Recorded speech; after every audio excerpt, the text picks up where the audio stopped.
अच्छा जी, Ayub Anwar is there. Hello. Hello. जी हेलो अस्सलाम वालेकुम। वालेकुम सलाम जी, जनाब कैसे हैं जी आप? सर अस्सलाम वालेकुम मेरा मतलब ये होता है कि आप तो एथियस्ट है ना, आपको सलाम करना तो खैर वो नहीं है।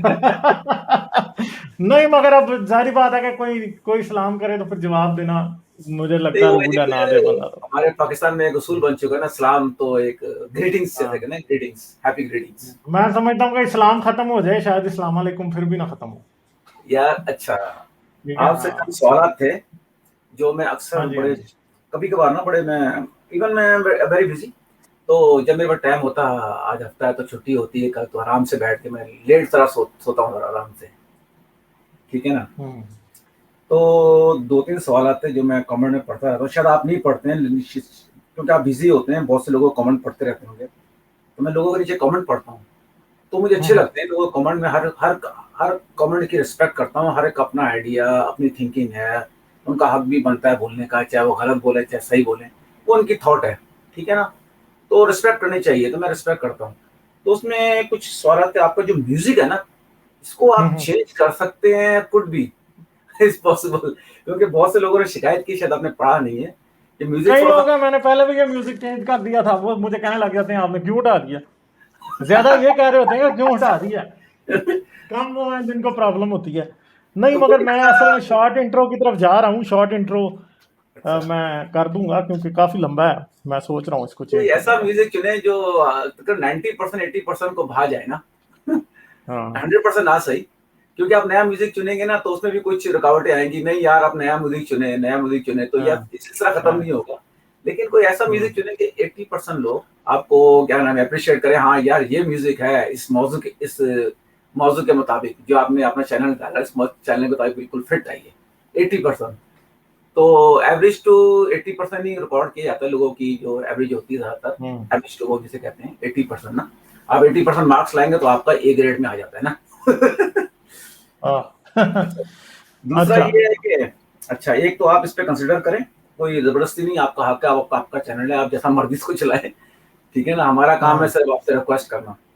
अच्छा, दूसरी बात ये है कि आपसे मैं मोमिनिन की हैसियत से आपसे पूछूंगा, एक मोमिनिन की हैसियत से, हम्म। तो ये जो क्राइस्ट ऑफ बर्थ है, जो क्रिश्चियन है, जो यूरोप है, आपको पता है ना हाँ जी, हाँ कितने जी। हाँ जी। स्ट्रॉन्ग, ये बेसिकली इतने स्ट्रॉन्ग क्रिश्चियन तो नहीं है, लेकिन ये कि इनका जो बेस है वो क्रिश्चियनिटी है, वो समझते हैं इस चीज को, हम्म। उन्होंने इसको अडॉप्ट किया हुआ है, वो छोड़ेंगे नहीं इस मजहब को, ठीक है ना।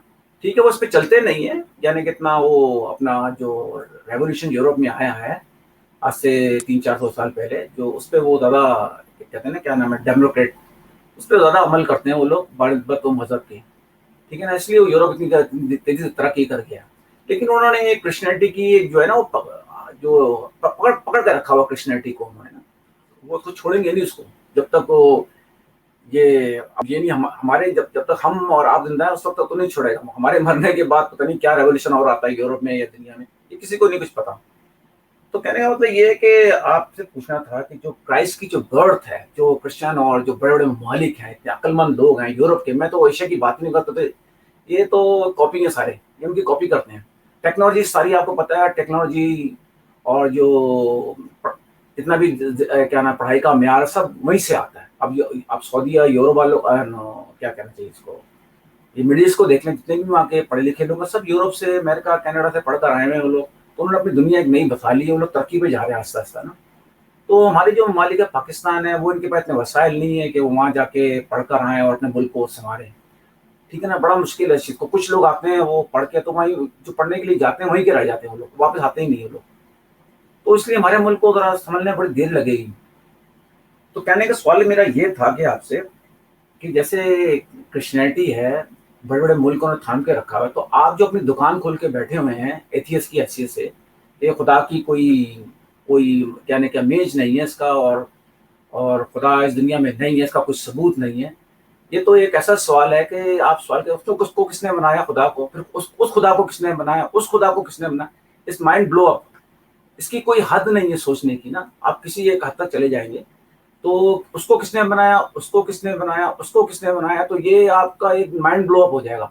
तो ये कायनात किसने बनाई, कॉस्मो किसने बनाई, तो ये बड़ा एक मुश्किल इसका सॉल्यूशन नहीं नजर आता अभी तक ना साइंसों के पास भी इनका सॉल्यूशन नहीं है इसके पास, कि ये दुनिया कायनात किसने बनाई, कैसे बनी, क्यों बनी। एक हद तक तो उनको समझ में आती है, लेकिन एक आखिर तक सोच जाके एक जगह पे रुक जाती है, खत्म हो जाती है वहां पे।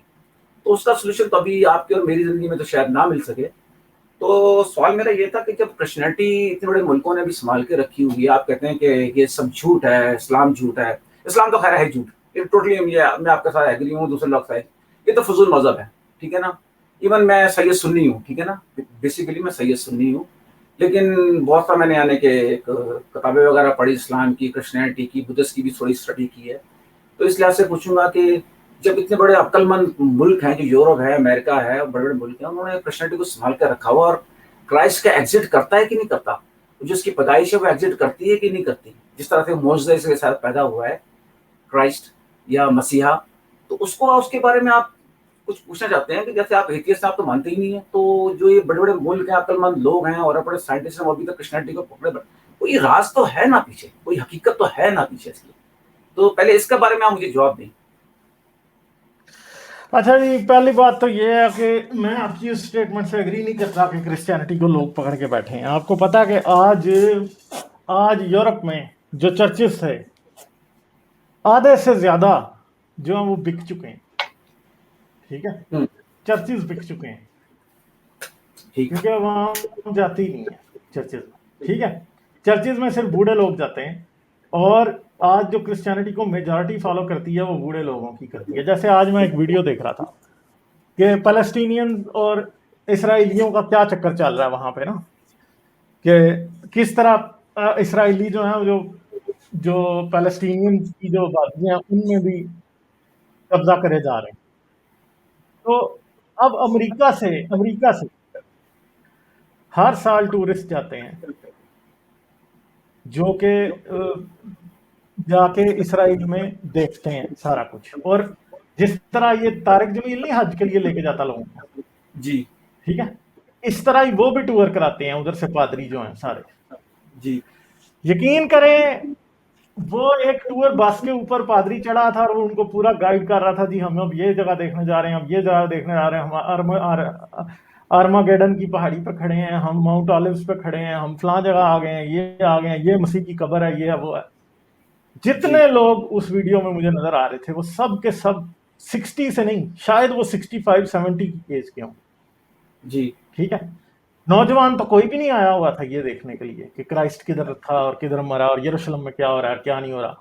फिर एक जूइश औरत होती है, वो उससे जाके लेक्चर लेते हैं, जो कि जूइश होती है, वो इवेंजेलिकल्स की उनको बड़ी सपोर्ट करते हैं जी इसराइल की। तो वो सारे बुढ़े आए हुए थे, और यूरोप में जी हालत इससे भी बहुत बुरी है। सर, मैं अब आपको इवन आपकी के बात मैं काट रहा आपको हूँ, बताता हूँ, आपकी बात काट रहा हूँ, सॉरी। ये आपका कहने का ठीक है, वो ज्यादातर लोग जो रिटायर्ड लोग हैं वो ज्यादा विजिटर करते हैं, और क्योंकि जो यंग जनरेशन है वो काम कर रही है ना, उनके पास इतना वक्त नहीं है कि वो वहां नहीं जाएं। सर, और यंग जनरेशन भी टूरिज्म करती है, वो टूरिज्म करती नहीं है नहीं तो वो नहीं, जापान देखने चले जाते हैं, यूरोप देखने चले लेट जाते हैं, लेट वो मी फिनिश, यरूशलेम नहीं जाते। Let me finish. मेरा कहने का मतलब ये है कि आपका, मैं भी उन जगहों की वीडियो देखता रहता हूँ, लोग जो वीडियो बना, अपनी पर्सनल वीडियो बना बना के यूट्यूब पे इधर उधर भेजते हैं, जारी बात है उसमें कुछ, आपकी बात ठीक है, उसमें ज्यादातर वो रिटायर्ड पर्सन ज्यादा होते हैं। और मैं ये नहीं कह सकता कि यंग पर्सन मुझे काफी नजर आते हैं जो अपने माँ बाप के साथ टूर के दिन निकलते हैं, जैसे यूरोप से, अमेरिका, कनाडा से, जो भी अमीर मुल्क से हैं, जो आसपास के मुल्कों से हैं, मैं उनको भी देखता हूँ। वो यंग जनरेशन भी बीच में होती है, वो जाती है, देखती है कि भाई हमारा जो मसीहा खुदावन है वो वहाँ पैदा हुआ था, उसकी उसकी क्या नाम है, क्या स्टोरी है, वो देखना चाहते हैं ना उसको, तो वो जाते हैं ना, पैसा खर्च करके, वक्त लगा के जाते हैं, वक्त और पैसा लगा के जाते हैं। तो इसका मतलब ये है कि वो इस चीज को, इतने अक्लमंद लोग हैं और दुनिया को उन्होंने उन्होंने ही संभाला हुआ है अभी तक। यूरोप और ये जो अमेरिका, कनाडा, जो इन्होंने दुनिया को संभाला हुआ है, दुनिया उनके बगैर तो मेरे ख्याल से नहीं चल सकती ना, क्योंकि टेक्नोलॉजी हर चीज आप नीचे उन हमारी सबको एक ही आप उन सबको एक ही टोकरी में डाल रहे हैं, ऐसा नहीं है। मैं आ रहा था दूसरी तरफ। ये जी जितने लोग आते हैं बाइबल बेल्ट से आते हैं, ठीक है। अगर आप न्यूयॉर्क चले जाएं तो न्यूयॉर्क में भी चर्च बिक रहे हैं, ठीक है, समझ गए। कैलिफोर्निया चले जाएं, चर्च उधर भी बिक रहे हैं। पेंसिल्वेनिया चले जाएं, उधर भी चर्च बिक रहे हैं, ठीक जी है।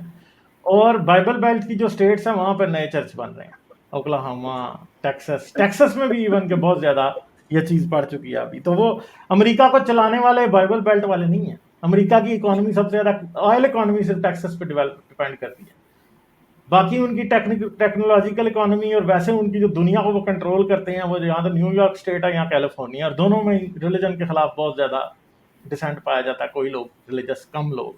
हाँ, मगर एक और भी बात याद रखें, देखें अब ये चीज़ है कि ये ऐसे नहीं होगा कि जी रिलीजन एक दिन में ख़त्म हो जाएगा, ऐसे नहीं होगा। मगर ये बात आप याद रखिएगा, क्योंकि मैं खुद क्रिश्चियन बैकग्राउंड से हूँ, ठीक है, तो मुझे इस बात का पता है कि क्रिश्चियंस के जहन में, पढ़े लिखे क्रिश्चियंस के जहन में क्रिश्चियनिटी के बारे में ज़्यादा सवाल होते हैं बजाय पढ़े लिखे मुसलमानों के जहन में जो इस्लाम के बारे में सवाल होते हैं। और कहीं ना कहीं लोग डाउटफुल होते हैं बहुत सी चीज़ों के बारे में, फिरकों पे भी डाउटफुल होते हैं, साइंस पे भी डाउटफुल होते हैं। और पाकिस्तानी क्रिश्चियंस के मुकाबले में जो मैंने वेस्टर्न क्रिश्चियंस जो देखे हैं, इवन के क्रिश्चियंस देखे हैं, उनके जहन में जो डाउट्स हैं वो मुझे पता है कि उनके जहन में डाउट्स होते हैं हमेशा, ठीक है। ऐसा नहीं है कि जी अब आप ये नहीं कह सकते कि कोई 100% रिलीजियस होगा और कोई 100% इरिलीजियस होगा। दरमियान वाले लोगों की तादाद बहुत है। जैसे सिंपल सी बात है, इवन कि मेरे लिए बड़ा सरप्राइज था, ये शायद को 2005 या 6 की बात हो, मैं इंटरनेट पे किसी बंदे से चैट कर रहा था, और उस टाइम में ऐसा होता था कि मैं जो था चैट करता था तो इस्लामी और मुस्लिम, इस्लाम वर्सेस क्रिश्चियनिटी वाले चैट ग्रुप्स में, याहू चैट ग्रुप्स में मैं भी घुसा होता था, ठीक है। ये क्रिश्चियन प्रिंस भी उधर ही घूम रहा होता था जी। तो मुझे अक्सर ऐसे लोग मिल जाते थे कि जब LGBTQ राइट्स की बात आनी तो क्रिश्चियंस जो थे वो LGBTQ राइट्स को सपोर्ट कर रहे होते थे, क्रिश्चियंस। तो मुझे बताएं कि वो कहाँ हैं? बाइबल के मुताबिक देखा जाए तो कोई गुंजाइश ही नहीं है। जब सदूम और मूरा को खुदा जला सकता है LGBTQ लोगों की वजह से, तो कैसे हो सकता है कि जी लोग उसको करें? तो लोग रिजेक्ट करते हैं ओल्ड टेस्टमेंट को। हाँ जी, पाकिस्तान में शायद कोई क्रिश्चियन होगा बैठा हुआ इंडिया में जो कि ओल्ड टेस्टमेंट को बड़ा मानता है, समझता कि अच्छी है, मगर वो मोस्टली उसको रिजेक्ट ही कर रहे होते हैं। और एक वक्त मेरी जिंदगी में भी आया था कि मैंने ओल्ड टेस्टमेंट को, बहुत सी बातों को रिजेक्ट करना शुरू कर दिया था। इवन कि मैं जो जेनेसिस की बुक है या पहली किताबें जो इस तरह की हैं क्रिएशन की सारी, मैं उसको ये समझता था कि यहूदियों ने मिथ लिखे हैं, खुदा ने नहीं इनको बताया कि पहली बुक किताबों में क्या लिखा जी। मैं जेन्युइनली इस बात पे बिलीव करता था जी। क्रिश्चियन होते हुए मैं सिर्फ न्यू टेस्टमेंट तक महदूद हो गया था, मैं ओल्ड टेस्टमेंट को मानता ही नहीं था।